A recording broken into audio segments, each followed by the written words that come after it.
Kuule, kui te arvate, et minul oli teda lihtne siia meelitada, siis te eksite. See on minu meelest täiesti kahtlane ettevõtmine.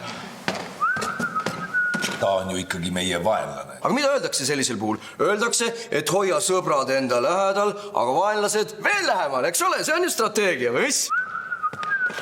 Põhimõtteliselt on kurjategija. Just, ta on kurjategija, aga me halvame tal selle kuritegelikkuse ja muudame ta parketi kõlbulikuks. Saate aru, mida ma mõtlen? Ütle mulle nüüd lihtsalt ja selgelt. Miks mina peaministrina peaksin temaga üldse kohtuma? Tema on tegelikult ju ise algallikas ja meie saaksime tema käest ükskõik mida. Infot, me saame nõu küsida tema käest, kui on vaja. Käest nõu küsida. Riigi julgeoleku eest vastutajana ütlen mina, et tema soov on meid ikkagi... Ei ole. Te saate tõesti valesti aru, ta on väga meeldiv.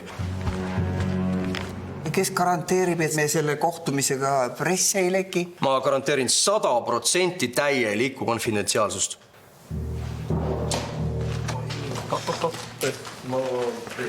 Tervist! Ja, tule edasi. Noh. Võta istet ka. Aitäh.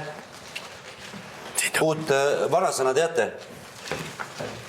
Omikron õhtust targem. Oi. Ei. Teate, viimase 2 aasta jooksul mul on see lõhn isegi meeldima hakkanud. Kuulge! Meie huvid ei ole ju põhimõtteliselt vastuolus. Mina tahan lihtsalt rahulikult elada täpselt nii, nagu teiegi. Mina tahan vaktsiinidega täpselt sama asja. Ma olen teile igati vastu tulnud. Haiglanumbrid on kontrolli all. Viimane tüvi on suht chill. Üks moment, palun. Äkki sa lihtsalt tutvustad meile seda ettepanekut, mis sul oli? Tal on muide väga asjalik, sisukas ettepanek. Keelake vaktsiinid ära. Kuidas palun? Keelame vaktsiinid ära. Miks me peaks? Sest siis hakkavad kõik neid tahtma. Saate aru? Mina rahul, rahvas rahul, teie rahul.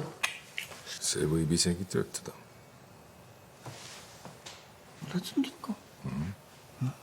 Töötab? Kurat.